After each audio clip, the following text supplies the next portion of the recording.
everybody. I'm Bishop Megan Rohrer, and I have with me Makayla, Dominique. And we're here to talk about this lovely book. You can find the links to all of the information down below, but I want to bring up our guests today and let them introduce themselves. Hello, everyone. My name is Khristi Adams. I go by the pronoun she, her, and I am the author of Unbossed, How Black Girls Are Leading the Way, and Black Girls Unbossed, the middle grade version.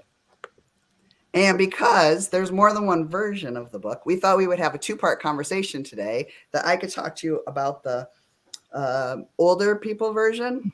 What's the reading level on the older person version? I would say it's just high school and up. High schoolish and up, right? Mm-hmm. Or like we like to say, lay people level. Yes. Right? And then the kiddos are gonna they've written out some questions for talking about the younger version. You want to give anyone a spoiler alert? Did you like the book? I loved it. Just saying. All right. The best review so far. Is it the first review? Because it says on the back of my book that this book comes out March 8th, but that people might be able to sneak a copy early if they find the right place to get it, right? Yeah. You can get the book on Amazon and you can probably sneak and get it, but that's probably the most profound review that I will get, because kids don't lie. So that's true. That's true. Would you be willing, before we kind of go into talking about the book, would you be willing to share with people some of the intersections that you embody? Yeah, personally, you mean? Yeah. So I am I consider myself a womanist theologian. And so because of that, the intersections that I embody are my Black womanhood. So my womanhood and my Blackness. So happy Black History Month for those of you that are out there. Oh, show her. Oh my goodness. We're ready. My heart. They've been so excited to talk to you all week. Yes. I know. Well, so let me tell you what I liked about this book.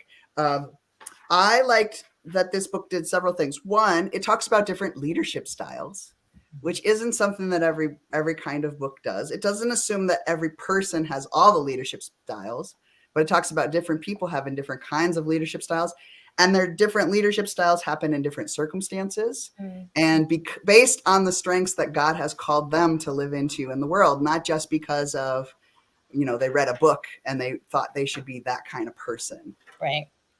And I loved that you wrote about people who are good at some things, but you also sometimes added in there when you're not good at that thing. Right? Yeah. That's leadership. Yeah. Yeah, I appreciated that. And I also, I really liked the idea, because I think sometimes as pastors, we preach about the information that we put in front of ourselves, right? Like if I watch a movie or I have a certain type of friendship group, or I only read certain types of theologians, then in my sermons, I tend to tell those kinds of stories.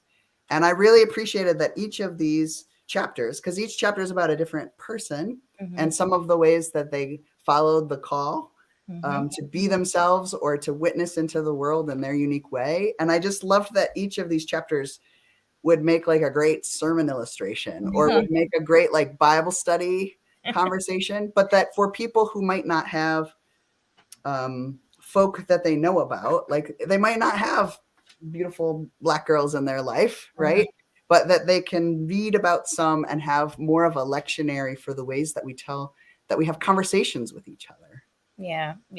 You said a few things in there that I kind of I want to respond to that. I may not remember. But one of the things is, when people think about leadership theory or leadership, I want them to begin to think about Black girls, Black girlhood in general. Typically, white male leadership has dominated leadership studies, just in general, theories, all of those things. But even just down to just, like a Google search, where you're looking for quotes. Every now and then you'll see like Michelle Obama, you might see, Simone Biles or somebody, Stacey Abrams. here and there, you'll see a quote. But as far as young Black girls, we don't automatically think of them when we think of leaders. And we do to an extent, right? Where we say, oh, Naomi Osaka, she's a leader. And I mentioned Simone Biles. Simone Biles, she's a leader. But I'm thinking about when we're actually thinking about leaders that we need to not just be following or admiring from afar, but studying, researching, looking into their life, gleaning from their wisdom, and applying that to our own lives, our own communities, our own leadership. That's really what I want to get people to just sort of like go into default mode with that. And so some of the things that I teach a class called Religious Radicals here at the school that I work at. And, I'm talking about leaders, particularly religious leaders. And I talk about, like, for example, transformational leadership, which I mentioned in the book, who Tia Amoy Roberts is one. When we think about transformational leaders, we're thinking about, Martin Luther King, oh, Malcolm X was a transformational leader, anyone like that. We're not thinking about, oh, a young Black girl, automatically. And so that was one of the things that I really want to change that narrative. My first book, Parable of the Brown Girl, was trying to get people to see Black girlhood through a theological lens. This one is more through a leadership lens. Well, one thing that I love, because you were talking about transformational leaders, is you tell these stories in such simple ways for people to understand, right? Even from the way that the younger reader book is designed with the colors and the pictures, it's like it's such a lovely way of telling the stories, I think. But you also did this thing that, like, I think is kind of genius. You took the best sentences and you made them italics so that when you underline them, you just underline in the part that already was like, you're going to underline. I want to say this part of a sentence out loud. Okay. And then I just want you to, like, say more about this, because I feel like some of your sentences were like I want them to be the whole next book, right? And I feel like you knew you were up to that when you put them in italics, right? Like, pay attention. All right, you ready? Yeah. Transformational leaders deconstruct frameworks that generate inequality and then reconstruct them. Yep. So I will speak about this in terms of, like, Tia, right? For those of you, just a really quick background about this particular young woman. And interestingly enough, February 14th being yesterday, being the, I think not the anniversary, I'm not sure if it's 4 years or 5 years of the Parkland shooting. But Tia Amoy Roberts, she was a part of March for Our Lives at one point during her high school career, but it didn't start off that way. I don't know if you all remember. I wish you all were sort of like, if I was seeing you all and engaging with you. And I asked you if you remember, when there were some leaders that stood out, young leaders that stood out from that school that were doing more activist work. Well, those leaders were, seemed to be from one particular demographic. And there was a point where young Black students from Marjory Stoneman Douglas High School got together and said, hey, listen, like, there are Black students. There's a whole slew of Black and brown students here at the school that we feel are being sort of ignored, that we were a part of this tragedy as well. So Tia Amoy was one of them that sort of led the way with that and was pretty vocal about it. One of the things that she said was, what do young people do when they're upset? They turn to Twitter. And so she went on Twitter and then she said a few things about it in her frustration. And so, one thing led to another. Some of the students activists that were standing out reached out to her. And, her biggest thing, when joining March for Our Lives as a speaker, but then eventually I believe she was on the board, was sort of dismantling, right? Like the system that would sort of marginalize communities of color or people of color, right, who find themselves sort of on the end or the spectrum of sort of victims to gun violence, et cetera, and wanting to sort of reconstruct that. So even with her trying to change the narrative of, a mass shooting occurs and it occurs with this particular demographic and this particular, face is who you're going to see. Her whole thing was to sort of deconstruct that and reconstruct that and say, hey, communities of color, people of color are going through this too. My face is going to be who you see, who's going to be on the front lines of constructing this change. Well, and I appreciate too the way that you don't make. Well, I'll speak for myself, right? So, I mean, hi to your mom, by the way. So I've been on Queer Eye. I've been in the news. I've been someone who is seen as being strong because I've been through a thing, right? Mm-hmm. And so often when people write about that from the outside perspective, they craft it as and they were a superhero and you could not do that thing because the obstacles are far too much for everyone else, right? And I feel like I just love that you made, in the way that you crafted the story, you didn't put anyone so high on a pedestal that they could be knocked down from a high height later, right? Mm-hmm. That you sort of named the ways that they're all of the beautiful mess that makes it beautiful. And so I love that you wrote that she regrets not tending to her pain earlier. Yeah. Right? Like that sentence is so relatable. Like how many of us, I mean, especially now as we're slogging through all the hard stuff we're doing. Yeah. And so often we feel this need to be strong, especially as leaders and as people who are we pretend Isaiah's story was all like, here I am, Lord, right? And I love that you made it where we could talk about pain and anger and ways that people love it and also despise the ways that people take those parts and make it into a stereotype or into a thing that makes us doubt ourselves. And so I appreciated that you kept those bits in there rather than needing it to all be shiny and beautiful. Well, thank you for starters, but I don't even know if I can even take any real credit because when I'm talking to the girls, this is who they presented themselves to be to me, which is why we need to be studying young people's leadership, right? Because they are not coming with the pretentious, and of course you deal with some issues here and there with young people, but they're coming as their most authentic selves. And that's what I loved about it. It's like you are walking in your leadership and in your gifts and in your calling, and you're still being a kid and you're still being, sort of like fumbling your way through life. But these girls, they don't need an audience, even though they sort of have one, right? Like it's sort of built into their social media and, all of that. But they don't need it in order to be leaders. Whereas there's that temptation, I think, as adults when we get older to sort of go with the crowd. I was even talking with, someone today about like, oh, got to get more of a social media following, got to get more of a this and that if you want to go here and there, whatever. I mean, these are the things that you start thinking about. Oh, so what am I going to say and how am I going to construct it and how I'm going to move? But the girls, on the other hand, when I'm talking to them, they were just like, and they still are to this day, but they were very much like, I did this, I did that. And then they were honest about where they were and who they are. And they continue to be even to this day.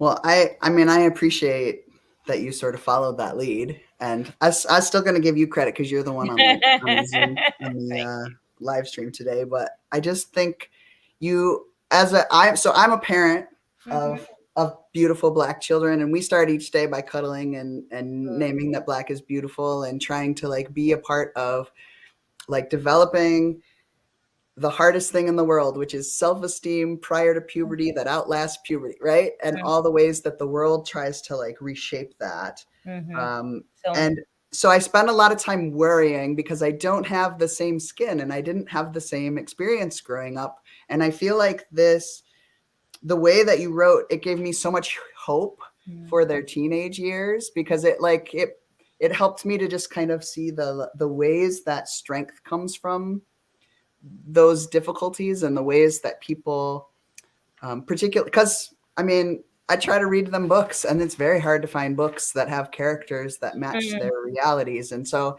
I really appreciated the ways that you even tackled some of the stuff that might be stereotypes or common microaggressions. And you made the, like, I'm thinking exactly about, remember the moment where the woman who is in the bullhorn and they take the snippet of her conversation where she talks about she's proud that she's proud that she is that she is angry because we Right. need to be angry and passionate for this particular cause. But the way that they like snipped it, Hungry Black woman.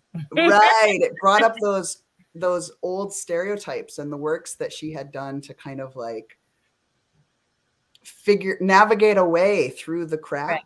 into Yeah. the strength, if that's the way even to say it. But I Yeah. just appreciated that you didn't steer away from those moments. And I'm just wondering if you can, it just made me curious as someone who's written a book or two, like what were you hoping people would take from this as they read it? Like, and I don't know if Exactly what the you're taking. idea was the same for both volumes.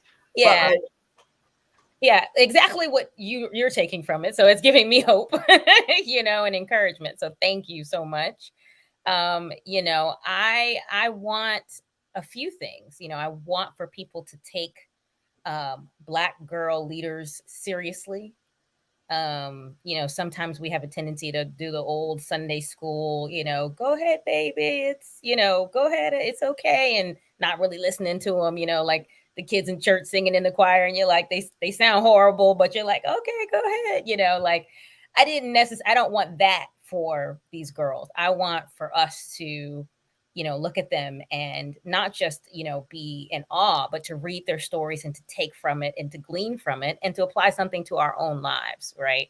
But then also, you know, like you were talking about, there's a representation part too for Black girls. I wanted Black girls to see their peers. You know, oftentimes we say, "Oh, read Michelle Obama's book. Oh, read this book," and that is important.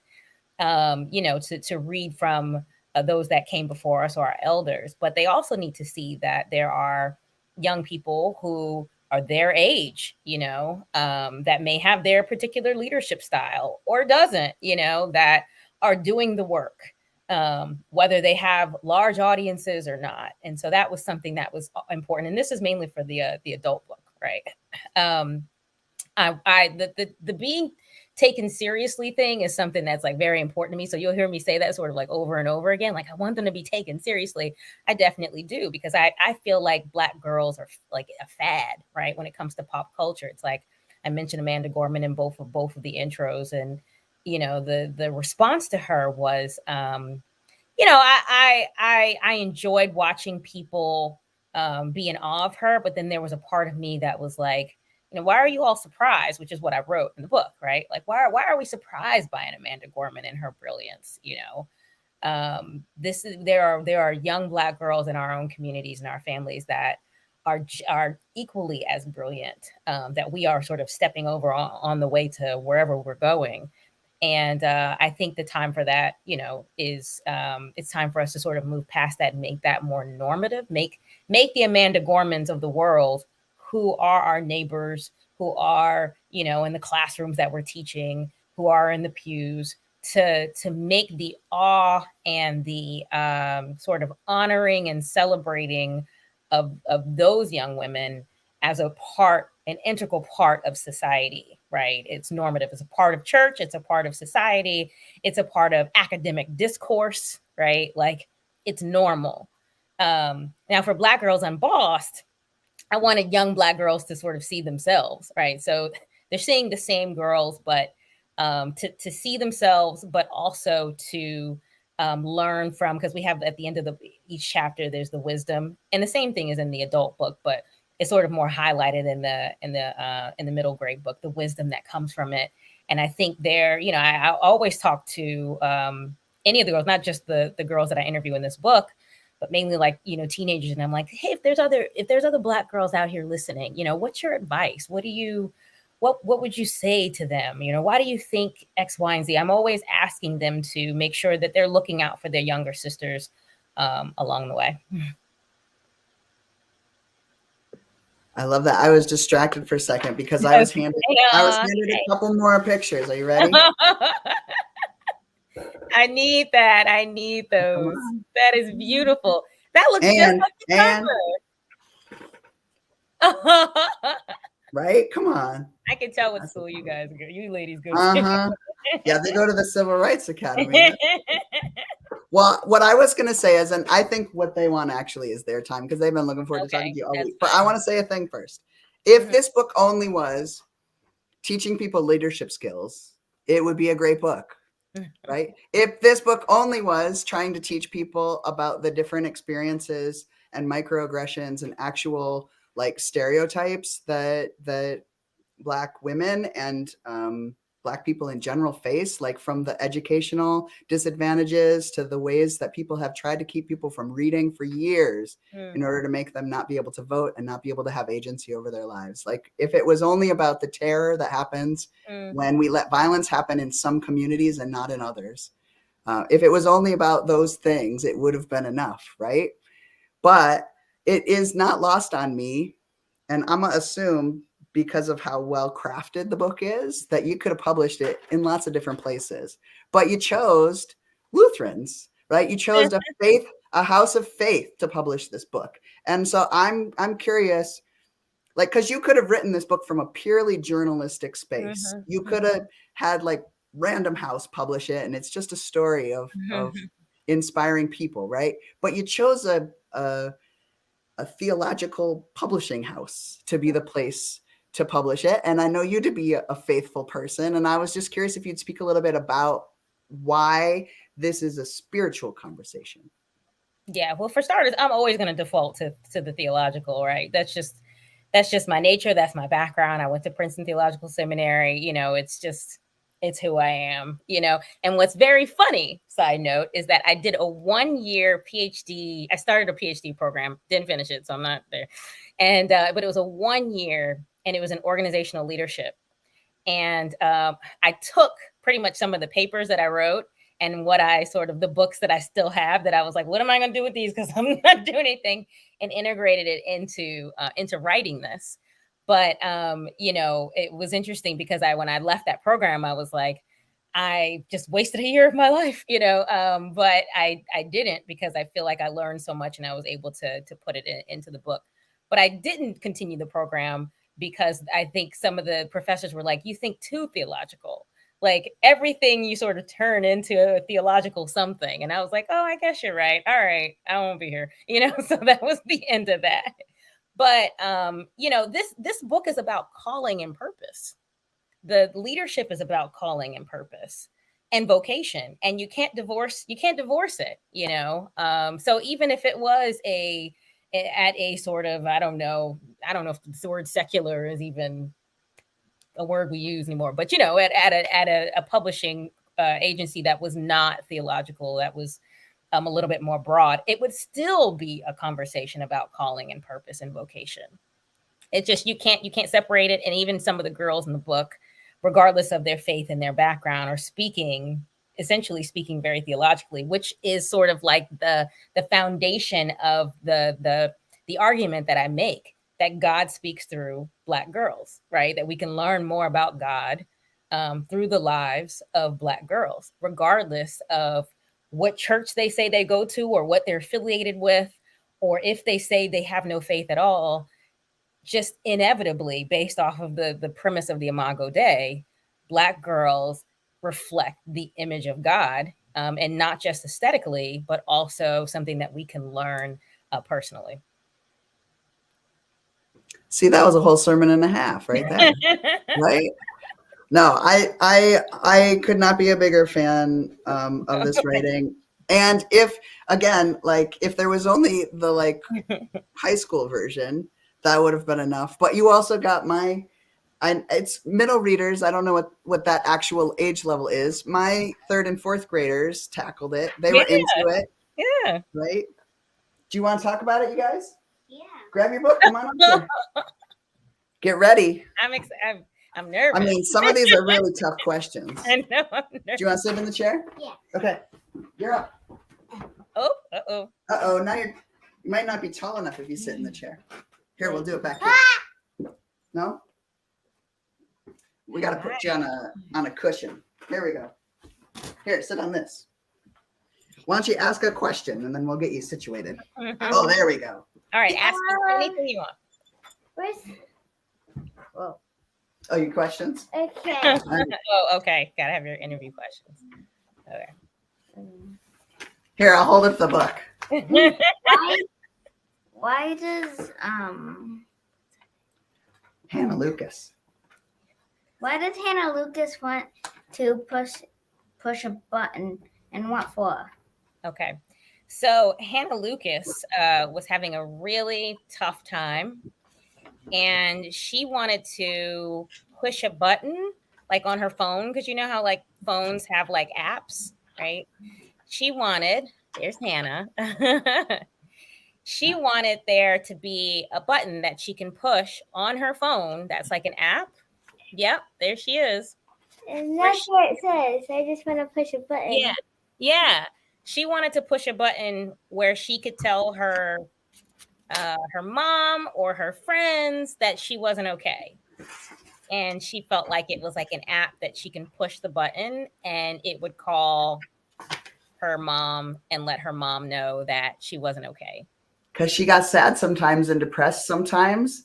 And she wanted to be able to ask for help without actually using the words. Have you ever thought that you might need that? No? I have needed to ask for help and I didn't want to have to say the words, can I have some help? Just saying. All right, what else you got for me? Why was the doctor braiding Grace's hair? Hair, and why too tight? Oh, okay. All right. So the doctor didn't braid Grace's hair too tight. Grace had like a bump on her head, and the doctor had asked Grace if her braid was too tight. Instead of believing that she was hurt. Yeah. They blamed it on her hair. I know, it doesn't make any sense. She's like, Mostly we had a hard time here understanding why everyone was so discriminatory. Yeah. Okay, we're getting on to that first. Oh yeah, we're gonna get okay, all right. Why are white people mean to black beautiful people? Why in the past white is better than black? What's the difference? Why can't it be like equal whites? Yeah. Well, you're on to something with that question, because it's a question that we ask when we're younger and when we're older. Not all white people, though. So I want to start there. So not all white people are mean to black people. But in the past, because our skin was different and because we look different, sometimes, have you ever seen like there was like somebody that is different at school or something, and then other people don't understand why they're different? Well, the not understanding of that made people afraid and angry.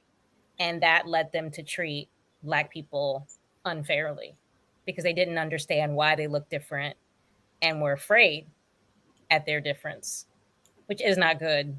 It led to a lot of bad things, and it still leads to bad things today.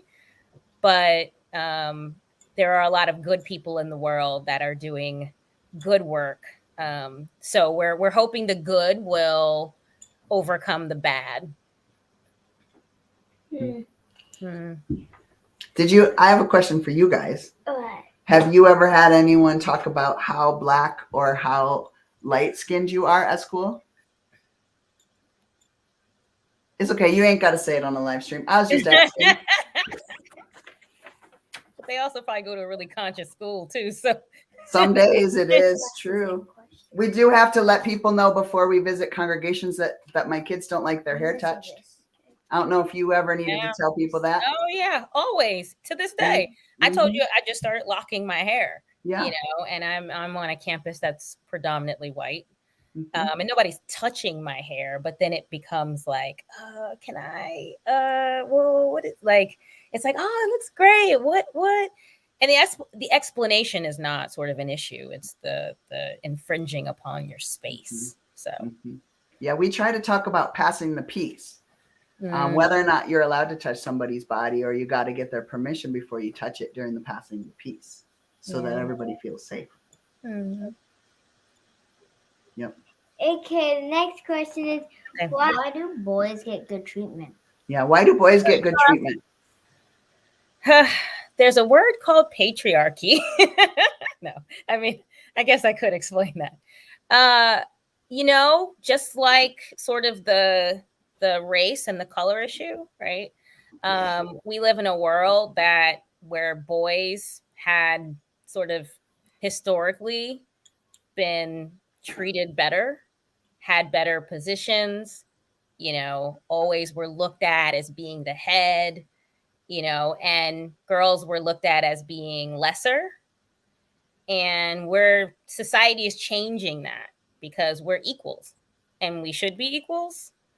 But unfortunately, it's not always that way. And so we have to change that. Girls can lead and need to and must just as much as boys. What do you do when your feelings get hurt, when you experience something like that? Oh, it doesn't have to work. Just what do you try to do? Yeah. I have my sisterhood. I have my community, my family. Yeah. So sometimes you get angry and sometimes you want to go out and do something. But when my feelings are hurt because of, not always being understood as a leader because I'm a woman, I need to go to my people, my sisters, my friends, even some of my brothers, and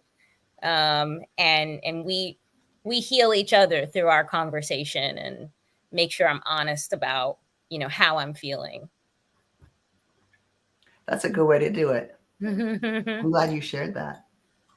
They also wanted to tell you a couple things they liked about your book. Is that okay? Okay, yeah. Or have you had too many compliments and you want us to you want to say some of the stuff you liked?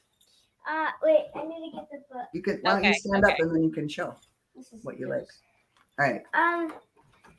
Let's see this part. I really liked how in the beginning with Grace or like for all of them you put in these like what we could learn from the person. Oh, good. I'm glad. Your turn. That's pretty good. What do you like? I like inside of the thing you always put little like squares about different things about that person. This is a whole thing. This is a whole thing. And it's like what they used to say and like compliments. I really like that you raised it. When you like put in things with quotes around them. Oh, thank you. The really big important parts. Yeah. I like the pictures. Yeah. Yeah. Did you get help with that? Were they painted? They were drawn. I didn't. We definitely had help. Yeah. I did not. I wish I could draw like that, but I cannot. But those are actual real pictures. So the girls, they sent us the photos and we drew from the photos. It's really good. Because like the teeth look so real. But then... Yeah, like I also like it when you put like it's like kind of like a shadow on this. Oh, I see. Yes. Like it's kind of mysterious shadow going on there. It's her. What do you guys think it means to be unbossed? Like you're not the boss. Like not like you did boss. Yeah, like not the good like not being bossed around. Boss is like when people tell you what to do, like slavery. But when it's unbossed, it means they can do what they want to do. I think unbossed means like you're not the boss and the other people are. The other people are the boss? Yeah, that's what I think. Black girls, not the boss? You think that's what it means? No. Oh, what do you think it means? Black girls, don't boss me around. Yeah. Black girls, way too smart not to read this book. No, it's true. Do you think other kids should read this book? Yeah. How come? Because it's really good. It really is. Second best endorsement. Yeah. I think this might be my favorite book. It's your favorite book? Why is it your favorite book? Because it's about Becca and Have you read a book about this many black girls before? No. You haven't? Let's see how much black girls there are in this. How many do you think are in here? Do you know the number? I think 9 or 8. 9 or 8? Here it goes. There's Yeah. 8. Yes, there 8 girls. It depends on if you count like Harriet Tubman too, are. and Shirley She's not Chisholm. in this book. Some of her words are in there. The big quote. Yeah, there's 8. But you know what? I want you all to know that there are 8 in the book, but there are so many more, including yourselves, that aren't in that book. But I want you to picture yourself in that book. Yeah, if you were in the book, what story do you think she should tell about you? My child life. Your child life? Yeah, How should it go? and where how about when we little. When you were little? and we go to school. Baby. What kind of school? Mhm. When we were a baby. Mhm. Gaga. I need to write in Goo Goo Gaga. Goo goo gaga. That could be in big quotes and fun colors. Yeah, I think so. Well, I like how the books kind of go together a little bit, so that like I can read the older version and still talk to the kiddos about the younger version. Yeah. Yes. Yeah, it's nice. Oh, you want to read that? You could probably read that book too if you want to. You're pretty smart. Did you know Makayla skipped a grade?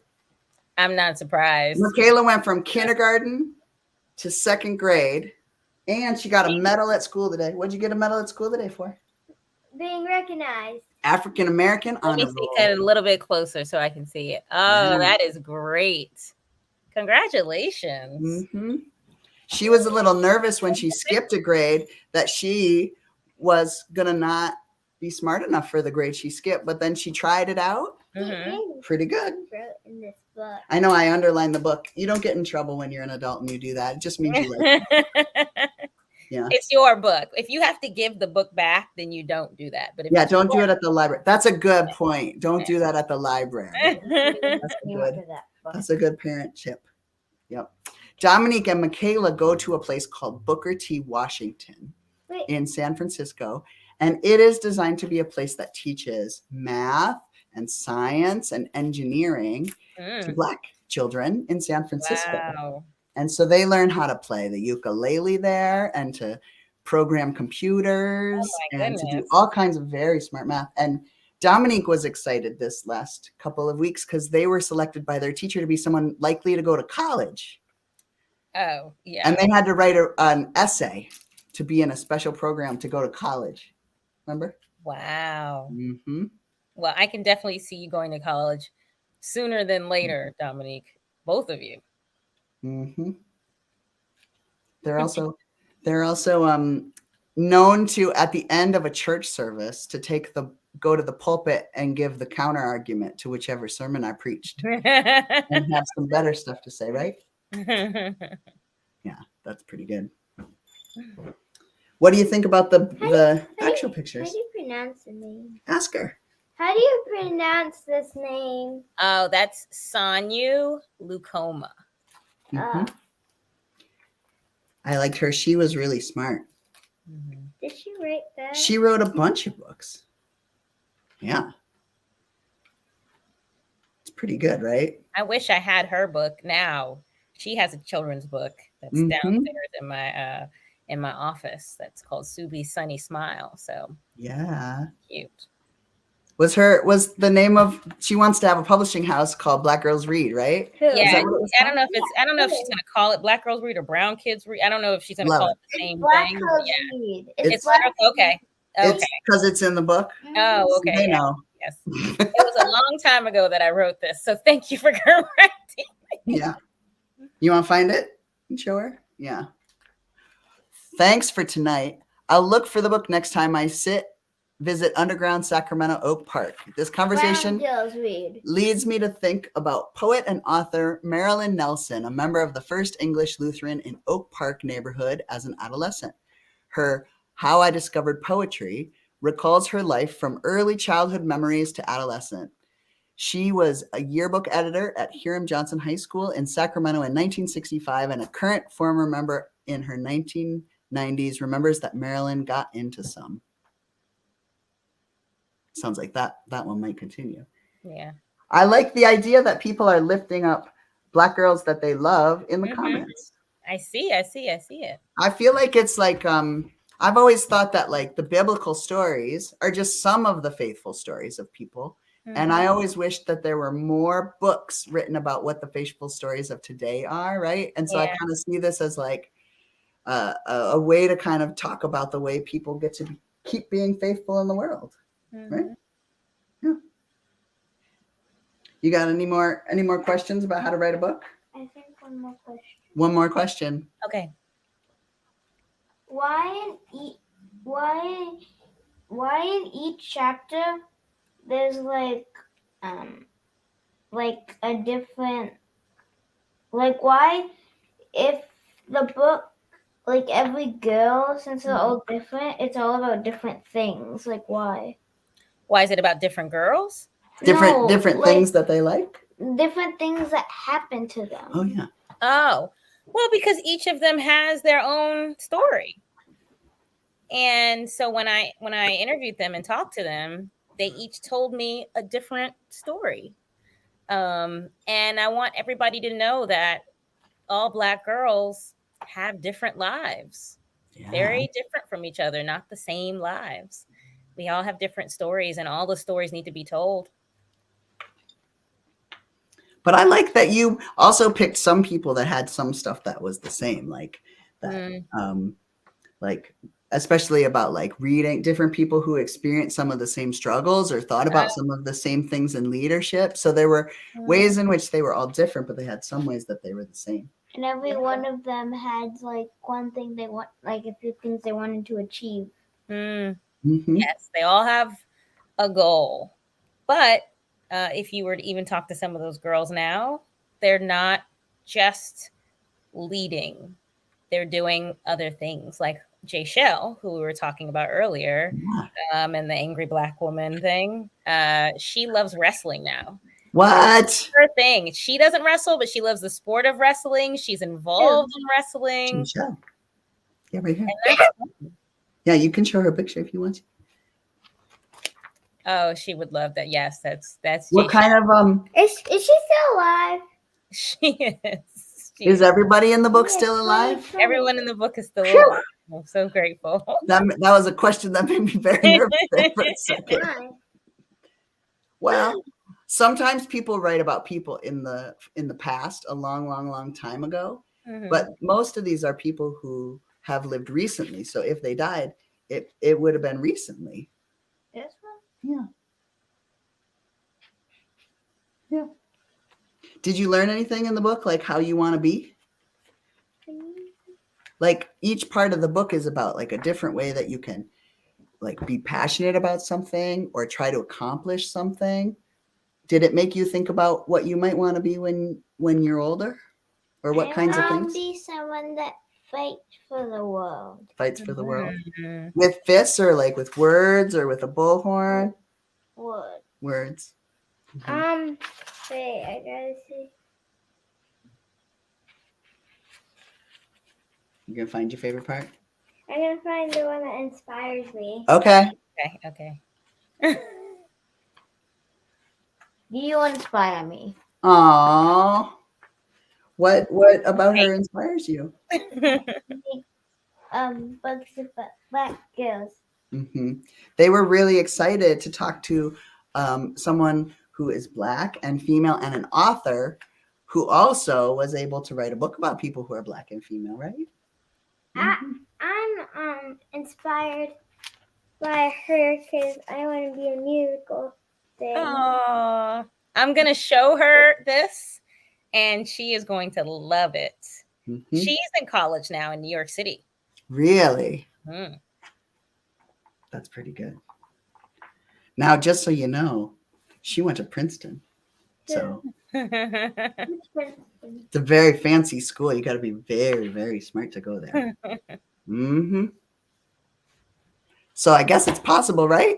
To go to Princeton? Yep. Maybe. Definitely possible. Yeah. You got to do a lot of hard work once you get there. Yeah. But it'll be worth it because you can write books and have conversations like this. Yep.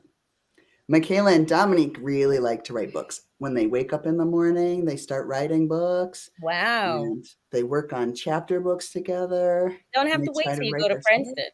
You can write your book and put your book out and publish it before you're a teenager. Yeah. Did you know you can put a book out? That's good. I know. They have a book called Fart Town. Fart Town. It's a fictitious town where everyone is so nice that they polluted the air. That's quite the imagination. I've never heard of anything. Book, Everyone here has like a character in it. Mm-hmm. Okay. And we got really bored during quarantine. That's what happened. What's my name in the book? Lord Rohrer. Yeah.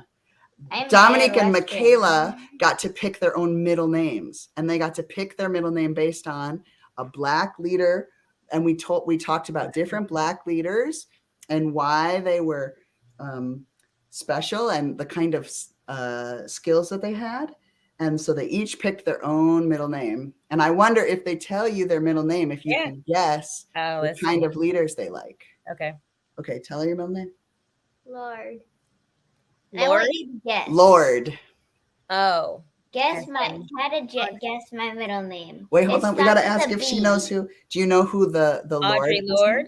Audre Lorde, yep. Try to find out who mine is. It starts with B. It starts with the B. And it's from the 60s, if that you want it narrowed down. Well, there's Barbara, there's Billy. Can I say it? Oh, we're still guessing? It starts with B, and it's a woman? Friends with Martin Luther King Jr. And they go to school in the Castro. Bayard. Bayard Rustin. Bayard. Wow, I would have never guessed that. We made all those peanut butter and jelly sandwiches for everybody at the March on Washington. And so whenever we go to big nonviolent protests, we make peanut butter and jelly sandwiches for everybody. For me, Bayard. Yep. And then we watch videos of Bayard talking when we make our peanut butter. Wow. Yeah. Because he thought the only way that people could maintain their nonviolence is if someone brought them lunch. Because if you get hungry, it's very hard to keep your nonviolence. Because we used to get every time at yeah, you got to have your peanut butter and jelly sandwiches, right? It's pretty good.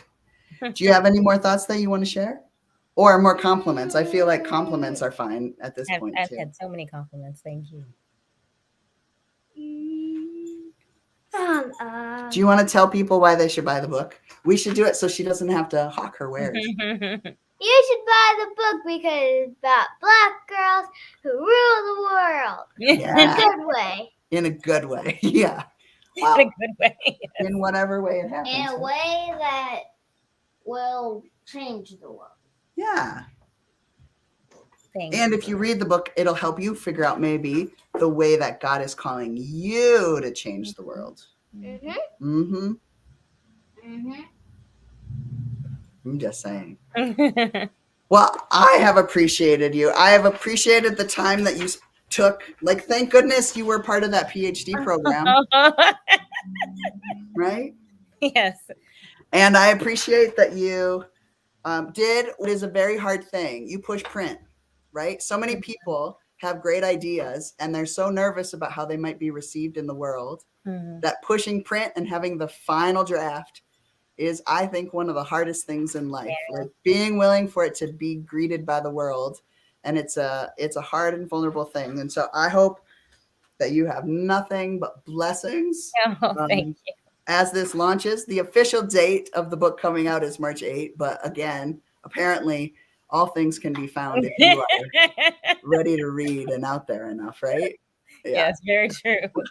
Well, thank you. But I want to give you the final word. Is there anything we didn't ask you that we should have, or anything this that you want to make probably the most profound, in-depth interview that I will probably have about these books in general. The questions were hard.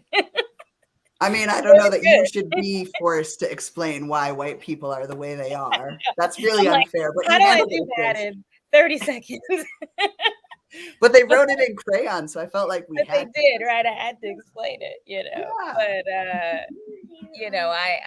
I feel very blessed to meet you, to meet Black lives that change the world. Thank you.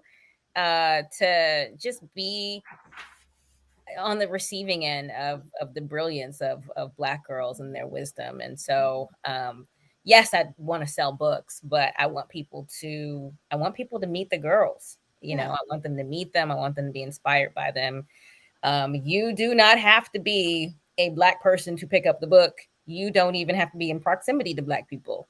It is not just about Blackness. It is about leadership as well. Mm-hmm. But it is all of those things. All of them live and exist together, and all of it is true, and all of it is good, all of it is holy.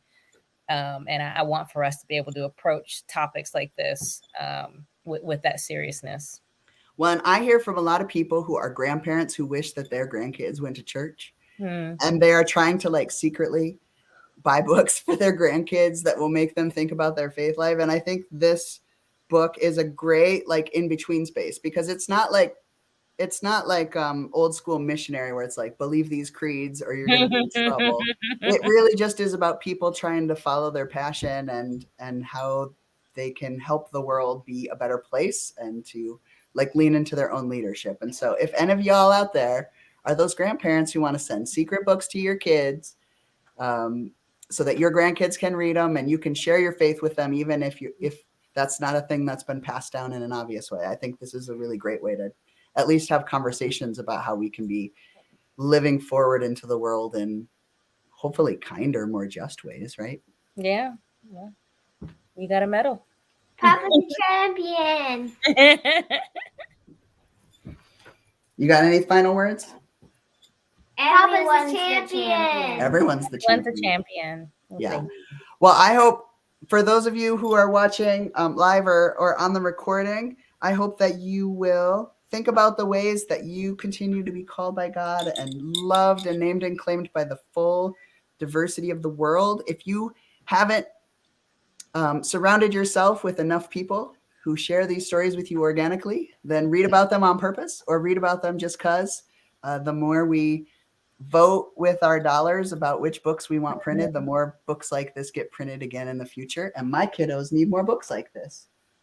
Would you like her to read another one about more people? Yeah. What kind of people you think should be in volume 2? Black girls. Black girls? Any Black girls? Yeah. Okay. That rule the world. I sure will. Oh, you know what? I want to. Harriet Tubman. Harriet Tubman's a good one. Audre Lorde. Audre Lorde, of course. Mm-hmm. And maybe you. Maybe.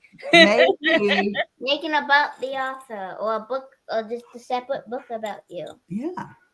I never thought about it. About Khristi Lauren Adams. Mm-hmm. I'm so inspired. Yeah. We were inspired by you. Yeah. How am I ever gonna top this moment? I don't think it's gonna happen. You don't have to. How about this deal? Next time she puts out a book that you get to read it first and come talk to her about it, and we'll build you up enough that when the slings and the arrows come afterwards of someone who says some sort of nonsense thing that isn't the real reason you wrote the book, that you can do that too. Yes. Thank you. All right. And we'll mail you some pictures. We'll have your books out too, probably before then. So well, maybe. Yeah, we got to get your chapter book out, right? Yes. Sounds great. Well, I appreciate you. Thank you. I appreciate that you wrote these books. We love you. We're grateful for you. And I hope that folk go out there and support books like this, because by golly, we just got to. All right. Thank you. Blessings, y'all. Take care.